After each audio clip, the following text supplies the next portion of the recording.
would you wanna stop right before the top? Give it everything you got, then pull it up and plop down. Even if you could, why would you wanna pretend that you ever wanted to blend and make it to the end with another dream that another human being that careen into the screen and disappear unseen? Another thing that the good earth don't need, another seed that never breathes. Don't stop, don't stop, don't let the dream get yours.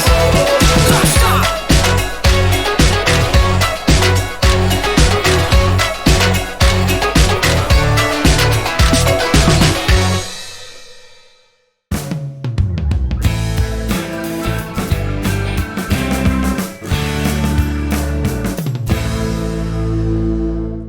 Hey guys, welcome back. I'm excited to have you. Today, I'm going to fly solo with an episode on some things that have been weighing on my mind. First of all, it has been an extremely intense week as I lost my coach, mentor, trainer, somebody that's been really close to me, especially in the last year, and has helped me through some really hard times. I lost him to a heart attack.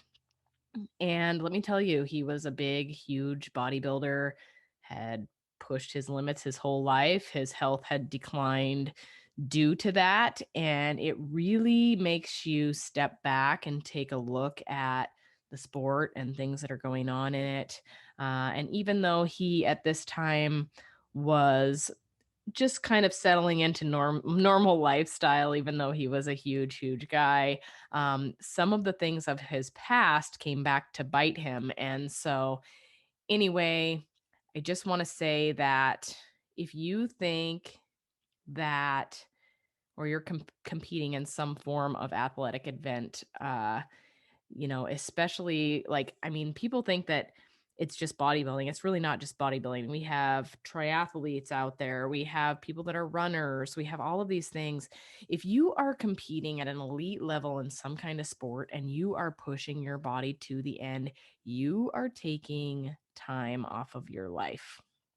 And I hate to say it that way, but excuse me, there's a right and a wrong way to do things. And most of us are programmed to think that we're not doing enough and that the harder you go, the better. And if a little is good, a lot must be much more. And you see so many people out there overdoing it these days, and it is becoming detrimental to their health, and they don't even know it. Their adrenals get shot. It's affecting their digestive processes, their metabolism, their thyroid. Like there's so many things, their heart. And so I lost my dear friend this last week to a heart attack. He was a 260-pound bodybuilder, one of the most incredible humans I have ever met. And everybody thinks it's not going to happen to them.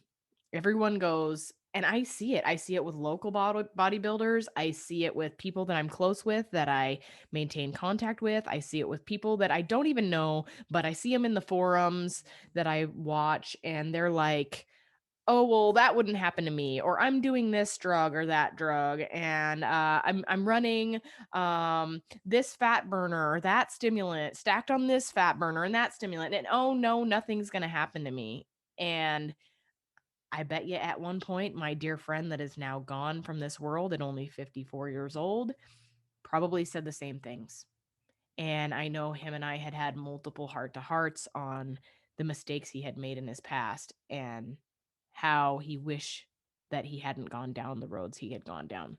So I hate to be somber here in this post, but I just want to let you guys know that this is real stuff. And this is stuff that is really scary. And if you think that you're going to be the minority in a sport full of people that die frequently from heart attacks and shorten their lives, and they deal with all of these major ramifications of their health, if you think that you're going to be the anomaly in that and that it's not going to happen to you, I'm here to tell you that you are completely fucking wrong.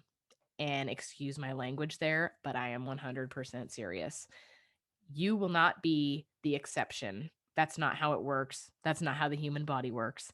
And so, if you think that you need to go out and do these things just for a stupid plastic trophy and great attention on social media and from your friends and family, then you're doing it for the wrong reasons. So, I just wanted to get all that out there because I can't tell you how extremely important it is that you value this vessel that you live in, because if you don't, you will pay the price. So, with all of that out of the way, I just wanted to have a little breather episode here with you guys today about some things that have been weighing on my mind. Um, I deal with clients every single day, and I hear all ends of the spectrum. And the biggest thing that I see is people who hate their body. And I deal with this frequently. People hate the way they look. They want to exercise and over diet in order to change that. And it's really an unfortunate thing, because what you tell yourself every single day is something that you will believe. And I cannot tell you how true this is. There are so many studies backing it up. Like, there are studies out there where they would feed rats, literally feed them something that would depress their immune system or make them sick. And they would also give them some kind of like Kool-Aid at the same time, and it was this particular flavor every time they would feed them this something that made them sick. And pretty soon, without even giving them the stuff that made them sick, if they gave them that flavor, they got sick. That is how powerful your brain is. And a lot of people are out there telling themselves, telling that person in the mirror all of the wrong things. And it doesn't matter how much you exercise or diet or starve yourself. I don't care what you're doing. If your mind is not right, you are never going to see results. Uh, People oftentimes start exercising because they hate the way they look. And while it's great to exercise to change your body, I am one of those people. That's what I did. That's what got me into fitness. But I learned some extremely amazing things about that. And I'm just going to tell you a little story about myself, because I have always struggled with body dysmorphia. I've always struggled with hating my body. And even I thought that if I looked a certain way, that I would be happy. And I had this look in my brain of how I should look. And I literally like pictured that, and I exercised to look like that, and I ate to look like that. And guess what? When I looked like that, I didn't notice. All I could notice were all the flaws. When I would take progress pictures and send them into my coach, all I could see was a dimple of cellulite. Even at single digit body fat, you guys. This is like putting this into perspective right here. Like, at single digit body fat in peak physical condition, the kind of condition most people only wish for, I would look and all I would see is my big, huge butt. Not the muscle I had built and that was amazing, but a big, huge butt and crazy cellulite and too much here or too much there. I could pick that photo apart. And now I look back at it and I'm like, what in the hell was I thinking? Now, there are two sides of this coin, and I will get there in a moment. But a couple years ago, I actually was cleaning out my closet and I pulled out a pair of my shorts that were a size 0. They are so tiny, pictures can't even do it justice. And I was like, I thought if I could wear a size 0, that I would be happy. And when I wore that size 0, I hated myself more than ever. I hated my attitude. I hated the way I thought. I was just down on myself all the time. I wasn't a happy human at all. And then now I look at myself and I've learned to love and accept my body for what it is. It has flaws. That's how we all are, that we have strengths and weaknesses. That's what makes us individual. And I'm not trying to be like, oh, okay, you're 300 pounds. It's okay. That's your strength and weakness. No, I think that if you are up at that size and you need to lose weight, then you have other reasons behind that rather than just beauty. It has nothing to do with beauty or acceptance. It has to do with health. And I think that a lot of people that are larger in size probably have some health conditions that they're fighting with. So that could be a whole nother subject in entirety. But I just want you guys to know that constantly telling your body how horrible it is, no matter what size you are, is never going to get you to your goals. It is so important to love yourself. And wake up every day and look in the mirror and look at that person that you're looking at and tell them things that would make them feel good. You wouldn't walk up to your friend and be like, "You look fat and bloated today." You wouldn't do that. So why do you do it to yourself? And fortunately for me, and this is the other side of the coin that I was going to talk to you guys about. Fortunately for me, I know, like, I have a horrible cellulite problem. I always have. And even being a person that is extremely into fitness, struggle with it immensely. And it's always been one of my biggest things. I don't want to wear shorts. I'm always really self conscious about it. And what I began to realize is even when I was at very low body fat, getting ready to step on stage, I still had a lot of cellulite. It's in my genetics. It's just the way I'm built. Nothing gets rid of it. And the only thing that actually gets rid of it is when I didn't drink water for days before a show and took a bunch of diuretics and did all these things that probably shortened my life so much. And that gave me a new perspective because then I was like, wow, I can't get rid of this. I can't bully this off of myself. I can't beat it down with exercise or weights or cardio or food. This is me. This is how I am. This is what makes me me and not somebody else. So, anyhow, if I get anything out here today, I just want you guys to know how important it is to love your body. When you look in the mirror, being able to say, hey, I love this about myself, or I love that about myself. It is okay. Like, and it like I can't tell you how important that is. And it's crazy how the mindset changes when you start to do that. I mean, now when I look in the mirror, I literally have nothing I can critique. Like, I'm not like, "Oh my god, your ass is so fat." No, I look at my big amazing shoulders and my strong powerful legs. I have some big legs. I hated them my whole life, but now I know those things take me hundreds of miles on my bicycle. They help me deadlift 200 pounds. These legs are amazing legs, and they may not look like Pamela Anderson's on the freaking uh beach whatever show. You know where I'm going with this. I'm having a loss for words here, but I may not look like Pam Anderson or one of these freaking fitness models on a magazine, which who, by the way, are freaking bodybuilders. Like all of these women in like Shape magazine and stuff like that, they're not looking like that, eating the diets that they're telling you that they are eating. Like we have so much misinformation on social media and like in these magazines and all of this stuff. It is absolutely mind-boggling. And these women, they're like a lot of these women are like WBFF is an entertainment, like it's like another side of bodybuilding. Many of those women are actually picked right off of stage to do a lot of these photo shoots on these magazine covers. They've been dieting for 16 to 20 weeks.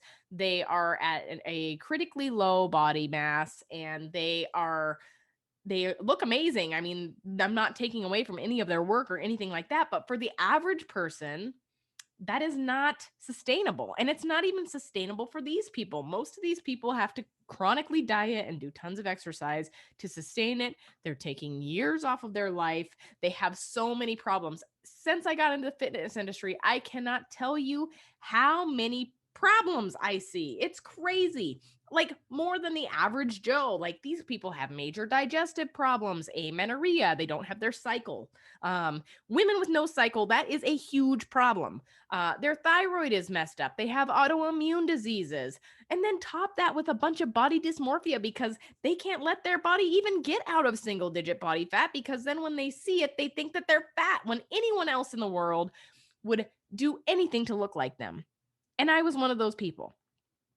And, I think that sometimes we have to slow things down a little in order to speed up. And targeting the mental aspect of things is more important than anything. And I can tell you now, when I look in the mirror, I look at myself and I'm like, dang, I got some amazing shoulders or I have a incredible back. And I can literally appreciate all of the things that I have and that I've worked for. And I don't chronically diet. I don't do tons of cardio. I basically I don't starve. I don't even count my calories anymore, you guys. I know that I think there's a time and a place for calorie counting, and I don't do it anymore. I basically eat good, clean food. I make sure that I get enough protein. That's where my focus is at. I would be very surprised if I strength train more than 4 hours, 4.5 hours a week. Like, very surprised. And yes, I do quite a bit of cardio right now, but I eat accordingly. I'm not starving myself. This isn't a bodybuilding diet where you're eating 1,000 calories and doing 2.5 hours of cardio. That's not how it works. So I am eating to perform because I love to cycle. But even losing my dear friend here in this last week has definitely brought things into perspective, because many times I am grinding it out on the cycle because I want to be competitive and I want to win.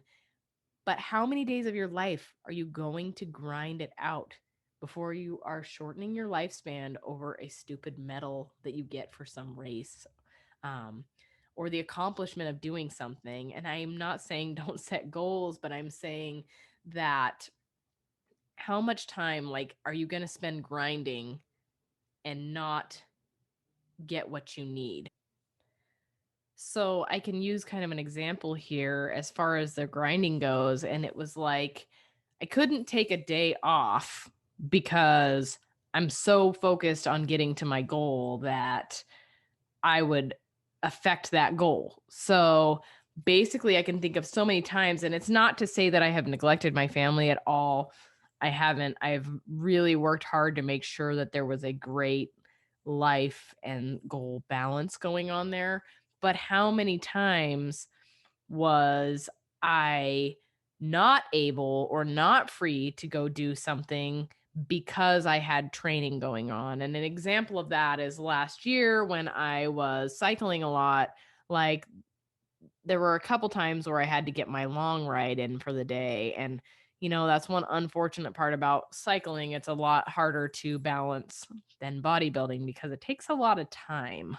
Well, much more time than bodybuilding. I can get in and out of the gym in about an hour, even, with bodybuilding. But cycling is a whole new thing because you literally have to be on a bike for long periods of time. And so my long rides on the weekends, because that was the only time I had enough time to dedicate to a long ride, they were sometimes 5 or 6 or 7 hours. And that definitely takes a lot of time away from other things you could be doing, like going to the beach with your kids, or going and enjoying a movie, or going outside and working in your yard. And after the last 5 years of my life being a extreme grind and pushing myself every minute of every day and finding time and rushing around and doing all these things, I have totally backed it off.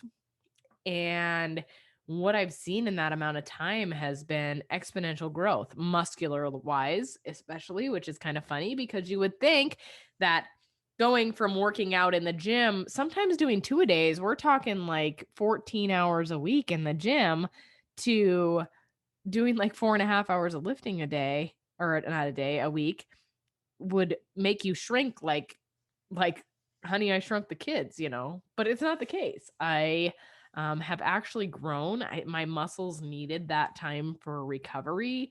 I have less things acting up that are bothering me. I don't hang on to water. I'm not inflamed all the time. Like, there's a lot of quality things. So pay attention to how much you're grinding, because sometimes the grind is not the option. And I will leave that at that. Moving on to another thing that has a lot to do with body dysmorphia and the things that you tell yourself is parents, or maybe not parents. Maybe you're an aunt or an uncle or something like that. But we have to be meticulous about what we are showing our kids. And this really started to hit me pretty hard because when I was at the peak of my bodybuilding, my daughter started to say a lot of the things that I would say, like, oh, I need to lose a little bit of fat here, or posing, or obsessing about how I look. Like, she picked up on that stuff and she saw that stuff. And when I knew there was a real problem, and she's 7 now, but she was only 5 years old when I got done with my last show, when I got done with my last show and I started to not have paper thin skin anymore and be extremely shredded, she was like, "Mommy, you have fat on your tummy." And then she was like, "Oh, I have fat on my tummy. I need to get a six pack." Like she started saying things like this at 5 years old. And it was a real eye opener for me as to what I was saying and doing around my kids. Like, what were they seeing come out of me? And I mean, even if you're a prospective parent, keeping in mind that everything that you say about yourself and the way you feel about yourself and your self esteem, it radiates and your kids can pick it up. And I'm telling you, being a parent, you never want your child to struggle with the things that you might struggle with, especially if it's something with loving yourself. And so we have to be really careful. Like if you're in an athletic sport or you're a bodybuilder, um, obsessing about the way you look all the time in front of your children can be very detrimental to their own health when it comes to the way that they look at themselves. So, um, selfies on social media and talking about your body and talking about the scale and talking about dieting in front of your kids and losing weight in front of your kids is pre-programming them to have a thing in their head that thinks that they need to constantly be losing weight. So, discussing dieting and weight loss and how your body looks in front of kids can be very detrimental. And I'm putting this out here because a lot of people don't think of it that way. I have so many friends that are in the bodybuilding field and they're flexing all the time and they're obsessed with their weight and their off season weight and they're counting their food in front of their kids. And there's a lot of things going on that they don't realize these little people are picking up. They're like sponges. So I can't tell you enough how important it is that we make sure that we're giving little people the right message. And that includes, like, if my kids personally are not allowed on social media, they're not allowed on Facebook or the internet or anything like that.